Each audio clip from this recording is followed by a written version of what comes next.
और दोस्तों अपने 2 पार्ट कंप्लीट हो चुके हैं। आज अपना तीसरा पार्ट है जो है बंधुत्व जाति तथा वर्ग, जिसे अब नए नाम से जाना जाता है। वो है महाभारत के आधार पर भारतीय समाज का विश्लेषण। इसका कालखंड भी जो पिछली बार का था ना, कालखंड 600 ईस्वी पूर्व से 600 ईस्वी तक का, वही कालखंड इसका है। ठीक है ना। इसमें क्या है कि पूरा का पूरा पाठ है, उसमें जो महाभारत जो परिवार के बारे में जानकारी है, विवाह है, चाहे स्त्रियों की स्थिति हो, चाहे पितृवंशता हो, चाहे जीविका हो, चाहे जाति सामाजिक गतिशीलता वगैरह, जो भी जन्म से लेकर जो भी सारी चीजें मृत्यु तक जो भी रिलेटेड है ना, वो सारी महाभारत के ग्रंथ के आसपास की जो चीजें ना, उन्हीं के बारे में अपना अध्ययन करेंगे। ठीक है ना। इसीलिए इसका नाम रखा गया है महाभारत के आधार पर भारतीय समाज का विश्लेषण। ठीक है ना। तो सबसे पहले अपन इसमें बात करेंगे महाभारत का समालोचनात्मक संस्करण। मैंने ज्यादातर चीजें पहले लिख रखी है ताकि अपने को कम समय लगे। ज्ञान झाड़ने के और भी कई तरीके हैं, फिलहाल अपने को समय का ध्यान रखना है। ठीक है ना। तो महाभारत का समालोचनात्मक संस्करण जो है ये पढ़ेंगे अपन। तो समालोचनात्मक संस्करण मतलब कि सारे जो महाभारत हैं, जो जम्मू कश्मीर से लेकर केरल तमिलनाडु तक के जो जितने भी महाभारत के संस्करण लिखे गए, उन सबको एकत्रित करके वी.एस. सुथांकर, ये जो नाम देख रहे हो ना, वी.एस. सुथांकर, इसने 1919 में क्या किया, एक शोध करना प्रारंभ किया। जो शोध चला वो 47 साल तक चला। ठीक है ना। इस शोध में उसने क्या किया, अनेक विद्वानों को सम्मिलित करके और अलग अलग भाषाओं की जो पांडुलिपियां थी, मूल रूप से अधिकतर संस्कृत की, लेकिन कुछ अन्य भाषाओं की भी जो पांडुलिपि थी, उन सबको एकत्रित किया। और ज्यादातर श्लोक तो भाई सेम मिलेंगे, वो संस्कृत में मिलेंगे, इसलिए संस्कृत को प्राथमिकता दी। ठीक है ना। और उन सब पांडुलिपियों को मिलाकर इन विद्वानों ने क्या किया, 47 साल में श्लोकों के 13,000 पृष्ठ तैयार किए। ठीक है ना। और इस प्रकार से उन्होंने एक समालोचनात्मक संस्करण तैयार किया और उसी संस्करण के आधार पर हम पूरा पाठ पढ़ेंगे। ये तो हो गया महाभारत का समालोचनात्मक संस्करण। इसमें क्या क्या चीजें ध्यान रखनी है, किसने शुरू किया, वी.एस. सुथांकर ने, कब, 1919 में। और अनेक विद्वानों की मदद से अलग अलग भाषाओं की पांडुलिपि उन्होंने एकत्रित की और श्लोकों के 13,000 पृष्ठ तैयार किए उन लोगों ने। मतलब मान लो कि जो जम्मू कश्मीर में महाभारत मिली है, उसी के सेम श्लोक तमिलनाडु वाले में मिल रहे, उसी के सेम बंगाल वाले में मिल रहे, उसी के सेम गुजरात वाले में मिल रहे। तो जो समान थे, एक समान, उन सब श्लोकों को एकत्रित करके और इन श्लोकों को 13,000 पृष्ठ तैयार किए। और महाभारत में लगभग 1 लाख, कितने, 1 लाख श्लोकों का एक ये महाकाव्य है। और ये विश्व, भारत ही नहीं विश्व का सबसे बड़ा महाकाव्य भी है, ये बात ध्यान रखना। इसमें कौरव और पांडवों की लड़ाई का जो जिक्र है, मेरे हिसाब से शायद ही ऐसा कोई व्यक्ति होगा, जड़ बुद्धि हो बात अलग है, बाकी सबको इसके बारे में जानकारी है। ठीक है ना। ये हो गई महाभारत का समालोचनात्मक संस्करण। ठीक है ना। ये हो गए। अब क्या देखेंगे अपन, देखेंगे बंधुता एवं विवाह। ठीक है ना।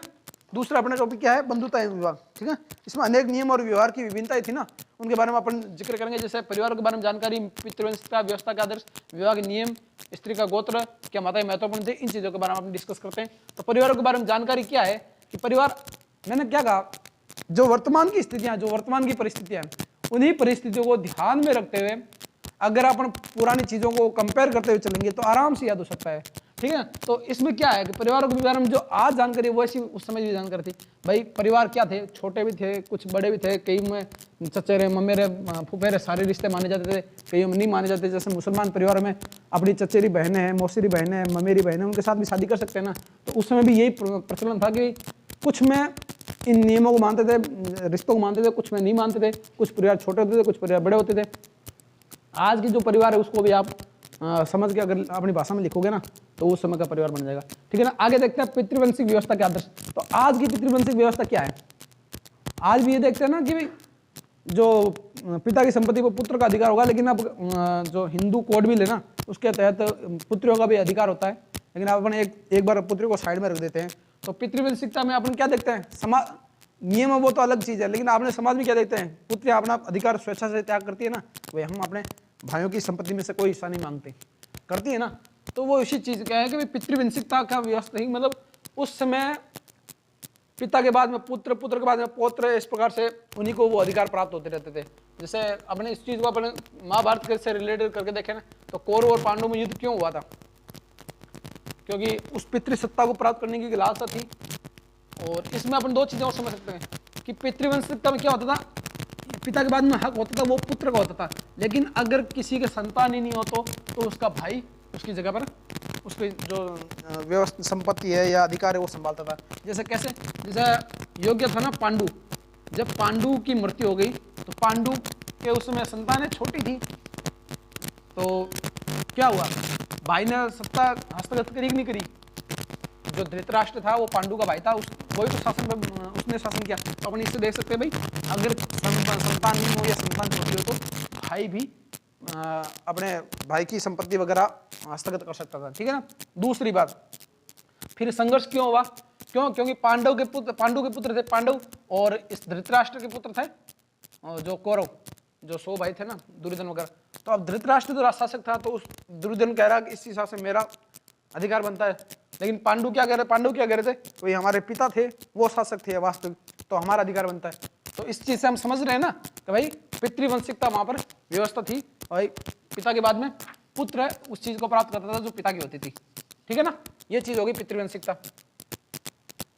और आगे अपन बात करते हैं विवाह के नियम। तो विवाह के 8 प्रकार थे उसमें, कितने? 8 प्रकार। अब मैंने अभी बात करी थी ना विवाह के नियमों में, अपने ये भी इस चीज को भी घुसेड़ सकते हैं कि भाई कुछ है जो रिश्तों को मानते थे, कुछ चचेरी ममेरी बहनों के साथ भी विवाह वगैरह होता था कुछ में, और ठीक है। अपन इसमें 8 नियमों की बात करते हैं। इनमें से 8 प्रकार है, 8 प्रकार में से 4 प्रकार तो माने गए उत्तम, ठीक है, 4 उत्तम प्रकार हैं, ठीक है, और 4 है वो निकृष्ट है। अगर अपन आगे बात करेंगे जो ब्राह्मणवादी व्यवस्था थी ना, उसमें माने जाने वाले विवाह तो थे उत्तम 4, और ब्राह्मणवादी व्यवस्था नहीं मानते थे उनमें भी तो कुछ विवाह नियम होंगे, वो थे 4 जो निम्न प्रकार के थे, ठीक है ना, और ये उत्तम प्रकार के थे। तो अपन पहले मुख्य विवाहों की बात कर लेते हैं। तो पहला विवाह था बहिर्विवाह, ठीक है ना, मैंने यहाँ लिखा हुआ है पहले से, क्यों टाइम वेस्ट हो, ठीक है ना। तो ये पहला था बहिर्विवाह।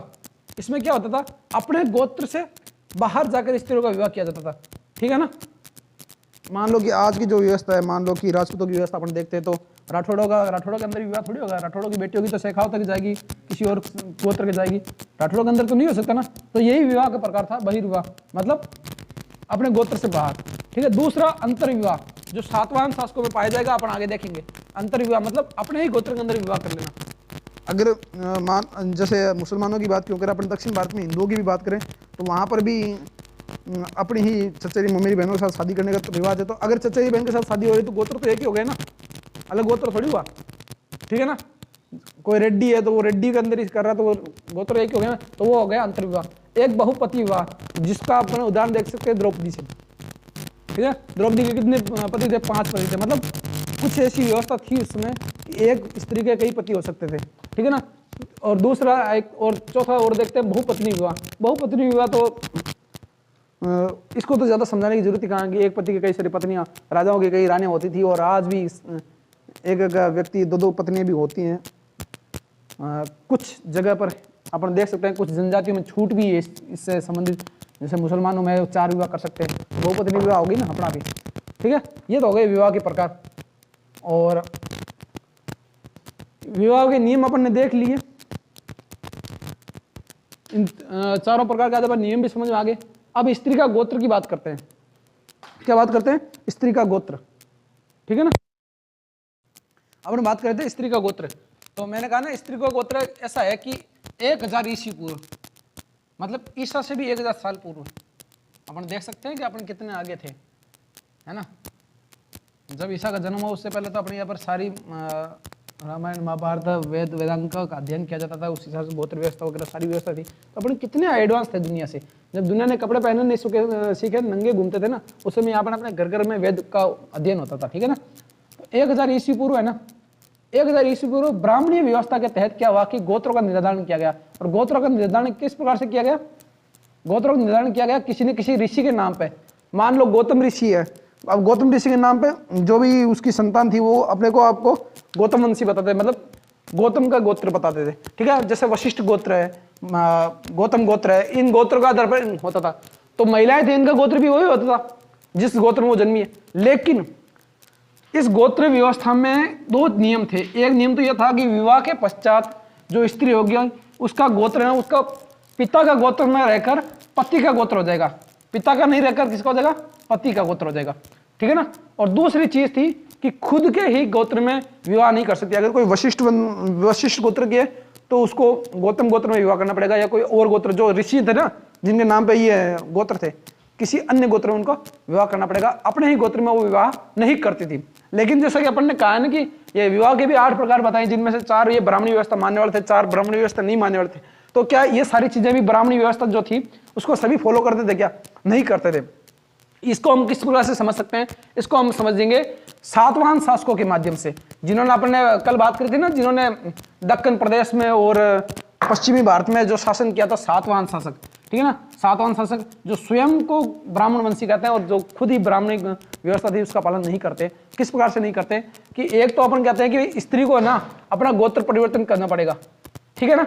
जैसे आज भी अपन देखते हैं कि ये जैसे कई सारे सीरियल्स वगैरह आप लोग देखते हो कि कोई मेहता है, कोई लोडा है, तो जैसे ही वो अपने पति का नाम, जैसे खट्टा मीठा मूवी देखी होगी, उसमें एक जिक्र आता है कि कब मिसेस चुटकुले टिचकुले बन रही हो, तो ठीक है ना। तो जैसे ही शादी होती है वैसे ही अपना गोत्र वो चेंज कर लेती है, ठीक है ना।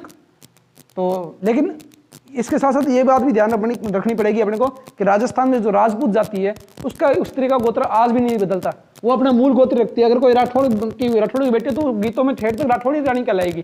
जैसे कोई हाड़ी रानी का अगर आपने नाम सुना हो, तो हाड़ी रानी थी, उसकी शादी तो चुंडाओ तो हुई थी, लेकिन वो हाड़ी रानी के नाम से फेमस है ना आज भी। क्यों फेमस है? क्योंकि उसने उसका जो गोत्र था वो उसका पिता का गोत्र था ना, वो ही था। तो राजपूतों में आज भी अपना गोत्र परिवर्तन नहीं किया जाता, मतलब सारी व्यवस्थाएं आज भी समान नहीं है। अगर आज के कंपेयर में उस समय की कंपेयर करके देखेंगे ना तो सारी चीजें समान है ना। जो सातवाहन शासक थे, इन सातवाहन शासकों ने क्या किया कि एक तो इनकी जो पत्नी होती थी या शासकों की माता जो पत्नी होती थी, बाद में उनके पुत्र राजा बन जाते थे तो माता होगी ना, तो राजमाता होती थी। जैसे अपन सातकर्णी का नाम लेते हैं, ये सबसे शक्तिशाली शासक था इसमें सातवाहन साम्राज्य में, तो ठीक है ना। ये अपने आप को क्या कहता है? गौतमी पुत्र क्या कहता है? इसमें मूवी भी बनी हुई है, काफी अच्छी मूवी है, आप लोग देख सकते हैं, दक्षिण भारत की मूवी है, ठीक है ना। गौतमी पुत्र सातकर्णी, ये अपने आप को क्या कहता है? गौतमी पुत्र, ठीक है ना। मतलब ये अपनी माता है ना, माता का गोत्र लगा रहा है अपने साथ, ठीक है ना। इसकी माता थी वो गौतमी गोत्र से रिलेटेड थी। तो इसमें अपन देखते हैं कि वहां की स्त्रियां जो थी ना, वहां की जो रानी थी, वो अपना गोत्र नहीं परिवर्तित कर रही थी, विवाह के बाद में भी अपने पिता का ही गोत्र लगा रही थी, ठीक है ना। एक तो ये हुआ। तो दूसरा कि ये बहुपत्नी विवाह में विश्वास करते थे सातवाहन। तो जब बहुपत्नी विवाह में विश्वास करते थे तो इनकी अनेक रानियां थी, वो एक ही गोत्र की पाई जाती थी। तो ये तो बहिर्विवाह हुआ ही नहीं, एक ही गोत्र में विवाह हो रहा है ना। तो ये अंतर गोत्र में भी विवाह करते थे। तो दोनों नियम किन्होंने भंग किए? सातवाहन शासकों ने भंग किए। इससे अपन देख सकते हैं कि भाई ब्राह्मणी व्यवस्था थी ना, वो सभी जगह एक समान सी व्यवस्था से लागू नहीं थी, उस समय भी नहीं थी और आज भी नहीं है, ठीक है ना। दूसरी बात अपन कर रहे हैं कि देखो स्त्री का गोत्र आपने यहाँ तक पढ़ लिया, परिवार के बारे में जानकारी देख ली, पितृवंशिक व्यवस्था का आदर्श के बारे में अपन समझ लिया। थोड़ा तेज खींचेंगे ना, कम समय में ज्यादा अपने को खींचना है। विवाह के नियम अपने देख लिए, स्त्री का गोत्र देख लिया। अब क्या माताएं महत्वपूर्ण थी, ये टॉपिक भी है। तो क्या माताएं महत्वपूर्ण थी? अपन देख रहे हैं ना, सातवाहन शासक अपनी माताओं का नाम लगा रहे हैं, गौतमी पुत्र सातकर्णी कह के अपने आप को गौरवान्वित महसूस कर रहा है वो व्यक्ति, ठीक है ना। और भी कई जगह माताएं महत्वपूर्ण थी, लेकिन फिर भी अपने को आखिरकार ये बात तो माननी पड़ेगी कि सातवाहन शासक भले ही अपनी माता का नाम लगा रहे थे, लेकिन उसके बावजूद वहां पर व्यवस्था कौन सी थी? पितृवंशी व्यवस्था थी। मतलब शासक तो पिता के बाद में पुत्र ही बनेगा, ऐसा नहीं था कि माता की पुत्री बनेगी फिर उसकी पुत्री बनेगी। वहां बनेगा तो पिता का पुत्र ही बनेगा, वहां माता की पुत्री नहीं बनेगी। तो माताओं की स्थिति तो महत्वपूर्ण थी, लेकिन कुछ मामलों में थी यह पितृवंशिकता तो हावी रहेगी, ठीक है ना। अब आगे अपन चल के बात करें सामाजिक विषमताओं की। तो वर्ण व्यवस्था के दायरे में अपन वर्ण व्यवस्था के दायरे में पढ़ेंगे और उससे पढ़ेंगे, दोनों परिस्थिति अपन देखेंगे, ठीक है ना। तो अपन देखते हैं कि भारत में 4 व्यवस्थाएं थी। भारत में 4 प्रकार की वर्ण व्यवस्था थी, ठीक है ना। कौन सी थी? याद करवाने की जरूरत है क्या? पहली ब्राह्मण, ठीक है। दूसरी क्षत्रिय, ठीक है। तीसरी वैश्य, ठीक है ना। और चौथी शूद्र। ये 4 व्यवस्थाएं थी ना, ब्राह्मण, क्षत्रिय, वैश्य, शूद्र। तो ब्राह्मणों का काम क्या होता था? देखो सुन लेना, ठीक है ना। लिखते जाएंगे तो काफी ज्यादा समय लगेगा। दान लेना, दान देना, यज्ञ करवाना, अध्ययन करना, अध्ययन करवाना, यज्ञ करवाना, ठीक है ना। ये सारे कार्य किसके थे? दान लेना, दान देना, यज्ञ करना, यज्ञ करवाना, अध्ययन करना, अध्यापन करवाना, ठीक है ना। अध्यापन करना या अध्यापन करवाना, जो भी सारी चीजें, मतलब पढ़ना और पढ़ाना, दोनों काम। और धार्मिक शिक्षाएं वगैरह देना, यह ब्राह्मणों का काम होता था। क्षत्रियों का काम क्या होता था? शासन करना और युद्ध करना, ठीक है ना। और जो भी निर्बल हो या ब्राह्मण हो इन सब की रक्षा करना, यह कार्य किसके था? क्षत्रिय। रक्षा से संबंधित कार्य और शासन से संबंधित कार्य वो थे क्षत्रिय के, ठीक है ना। और वैश्य के क्या काम थे? वैश्य के प्रमुख रूप से अपन 3 काम देख सकते हैं। एक तो पशुपालन, ठीक है ना, पशुपालन और कृषि और व्यापार। इन 3 शब्दों में सारी चीजें सम्मिलित कर रह जाती हैं। पशुपालन करता था, व्यापार करता था और कृषि करता था, ये कार्य वैश्य का। और शूद्र का क्या था कार्य? इन तीनों के ऊपरी जो थे ना, इन तीनों की सेवा करना, ठीक है ना। ये कार्य किसका था? ये कार्य था शूद्र का, ठीक है ना। ये कौन सी व्यवस्था करता था? ब्राह्मणवादी व्यवस्था करता था, ठीक है ना। तो इसमें क्या था कि अब ये व्यवस्था उन्होंने बना दी और इस व्यवस्था के लिए सबसे जो प्रमाणिक ग्रंथ उन्होंने, मतलब कई सारे और भी ग्रंथ लिखे, लेकिन सबसे जो प्रमाणिक ग्रंथ था वो कौन सा था? वो था मनुस्मृति, ठीक है, मनुस्मृति। अब अपन देखते हैं मनुस्मृति की रचना कब हुई थी, ठीक है ना। तो मनुस्मृति की रचना हुई थी, तो जो मनुस्मृति थी इसकी रचना कब हुई थी? 200 ईस्वी पूर्व से 200 ईस्वी के मध्य हुई थी, ठीक है ना। इस 400 साल के कालखंड में मनुस्मृति की रचना हुई और उसमें मतलब पहले लिख दिया होगा, फिर धीरे धीरे और नियम इसमें जुड़ते चले गए होंगे, 400 सालों तक कुछ न कुछ इसमें ऐड करते गए होंगे, ठीक है ना। इस प्रकार से मनुस्मृति की रचना हुई। और ये जो ब्राह्मण ये गोत्र व्यवस्था थी लगभग 500 ईस्वी पूर्व से स्टार्ट हुई थी। सबसे 500 ईस्वी पूर्व से जो धर्मशास्त्र है उनमें लिखने का मतलब आरंभ किया गया था। और जो मनुस्मृति थी ये जो सबसे प्रमाणिक ग्रंथ था जिसमें ये जाति व्यवस्था का जिक्र किया गया था, वो 200 ईस्वी पूर्व से 200 ईस्वी तक इसकी रचना हुई थी, ठीक है ना।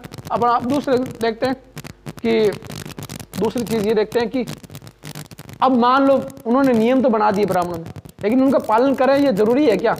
ये नियम पालन करें इसके लिए क्या व्यवस्था की गई थी? इसके लिए क्या व्यवस्था की गई थी? एक तो जो क्षत्रिय थे उनको आदेश दिया जाता था, जो शासक थे उनको आदेश दिया जाता था कि नियमों का पालन करवाया जाए, ठीक है ना। दूसरी बात, उन्होंने इसको देवताओं से जोड़ा, ठीक है ना, देवताओं द्वारा निर्मित, मतलब उन्होंने कहा कि ये देव निर्मित व्यवस्था है, ठीक है ना।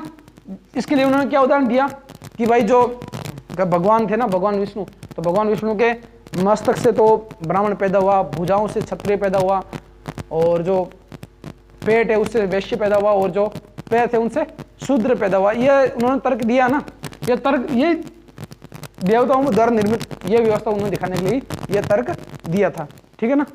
और तीसरा जो तर्क था उन्होंने दिया, उन्होंने लोगों को विश्वास दिलाया कि जो आपकी प्रतिष्ठा है वो आपकी जाति से है।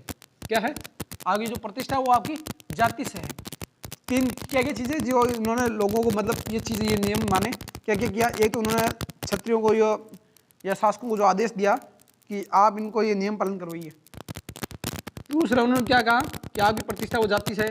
तीसरी इन्होंने इसको देवीय माना, देवीय सिद्धांत का रूप दिया कि भाई क्षत्रिय भुजाओं से प्रकट हुए हैं तो वो ये काम करेंगे, ब्राह्मण सिर से तो ये काम करेंगे, और शूद्र और वैश्य यहाँ से पैदा है तो ये काम करेंगे, समझ गए ना। तो ये चीजें उन्होंने देवताओं का एक तो देवीय सिद्धांत दिया, एक उन्होंने राजाओं को आदेश दिया कि इनका पालन करवाएं, और तीसरा उन्होंने जन्म से जो है ना प्रत्येक जाति के व्यक्ति को कहा कि आपकी प्रतिष्ठा वो जन्म से है, ठीक है ना, और किसी से नहीं है, ठीक है। लेकिन अपन ने जैसे पहले की बात करी कि विवाह के 8 प्रकार थे, लेकिन 4 थे वो उत्तम प्रकार के थे, तो 4 अधम प्रकार के थे वो किनके लिए थे? वो उनके लिए थे जो ब्राह्मणी व्यवस्था को नहीं मानते थे। तो क्या ब्राह्मणी व्यवस्था केवल विवाह में काम आती थी? और भी कई सारी चीजें थी जिनमें ब्राह्मणी व्यवस्था का पालन नहीं किया जाता था। और इसमें सबसे अनूठा जो राजवंश है वो सातवाहनी है। क्यों? क्योंकि ये खुद को बताता तो ब्राह्मण है, लेकिन इसने ब्राह्मणों के बनाए एक भी नियम का पालन नहीं किया। कैसे नहीं किया? ना तो ये चीज मानता है कि भाई गोत्र परिवर्तन होंगे, ना ये बहिर्विवाह और अंतर्विवाह की पद्धति को मानता है, ना ये शासन की मानता है कि केवल क्षत्रिय शासन करेंगे। क्यों? क्योंकि ब्राह्मणी जो ग्रंथ है उनमें यही कहा गया कि क्षत्रिय शासन करेंगे।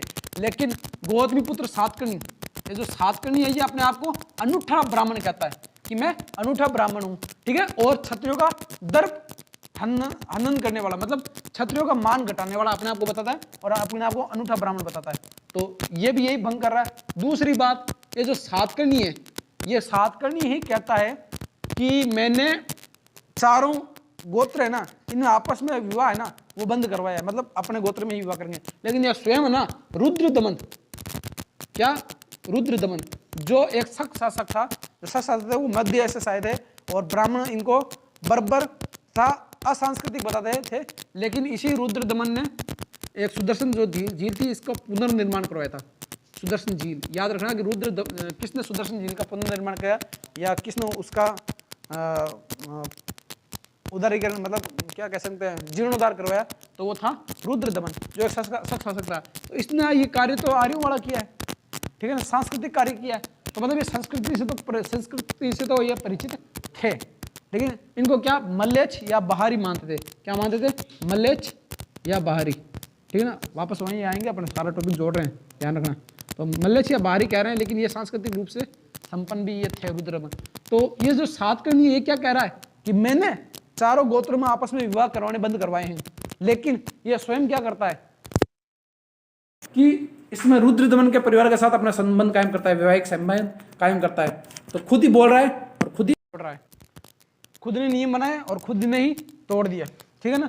एक ये बहिर्विवाह नहीं करके अंतर विवाह कराते हैं, ठीक है ना। अपन ने पहले ही देखा था कि एक रानी थी, वो एक ही गोत्र की थी, ठीक है। ये तो बहिर्विवाह नहीं करके अंतर विवाह कर रहे हैं, ये मल्लेच्छों के साथ मतलब इनका रुद्रदमन के साथ संबंध जोड़ रहे हैं, और ब्राह्मण बताते हुए भी शासन कर रहे हैं, क्षत्रिय वाला काम कर रहे हैं। मतलब सारे के सारे जो ब्राह्मणों के जो नियम थे सारे के सारे भंग करने वाला ये गौतमीपुत्र सातकर्णी या पूरा सातवां वंश भी अपन कह सकते हैं, ठीक है ना। और इसके अलावा अपन चंद्रगुप्त मौर्य का नाम देखते हैं। जो चंद्रगुप्त मौर्य था, जो अपन ने कल पढ़ा था 321 ईस्वी पूर्व में, ठीक है ना, ये शासक बना था, ठीक है ना। तो ये चंद्रगुप्त मौर्य जो है, इसको जो ब्राह्मणी ग्रंथ है वो क्या कहते हैं, ये नीची जाति का था, निम्न जाति का था। लेकिन बौद्ध ग्रंथ है ये इसको क्षत्रिय बताते हैं। मतलब विरोधाभास तो है, लेकिन अगर अपने ब्राह्मणी ग्रंथों की बात मांगे चले तो ये भी निम्न उसका है, फिर भी ये शासन कर रहा है ना। मतलब इससे ज्यादा अशोक वगैरह कौन थे, और उन्होंने शासन तो किया ना। तो हर बार क्षत्रिय राजा ये कोई आवश्यकता नहीं थी, या मतलब अक्षत्रिय व्यक्ति भी शासक हो सकते थे और बनते भी थे, ठीक है ना। मतलब जिसमें जो गुण होगा राजा बनने का, वो तो भाई राजा बनेगा, ठीक है ना। वहां कोई जाति फिल्टर काम नहीं करेगा, ठीक है ना। अब जाति की और सामाजिक गतिशीलता की अपन बात कर लेते हैं, ठीक है ना। अब अपन आगे बात करते हैं, ये सारी चीजें अपन देख ली, व्यवस्था के बारे में दायरे में देख लिया, उचित जीविका क्षत्रिय राजा देख ली। अब अपन देखते हैं जाति और सामाजिक गतिशीलता। एक ये चीज देखते हैं कि जाति और सामाजिक गतिशीलता। अब जब ब्राह्मणों ने ये तो तय कर दिया कि ये क्षत्रिय होगा, ये ब्राह्मण होगा, ये शूद्र होगा, ये वैश्य होगा, लेकिन फिर क्या हुआ कि इनका और लोगों से भी सामना हुआ जो जंगलों में रहते थे, जैसे आखेटक समुदाय था, निषाद समुदाय। अब उन्होंने उनको देखा था कि अब इनको कौन से वर्ण में रखें, उनके लिए तो बड़ी समस्या खड़ी होगी।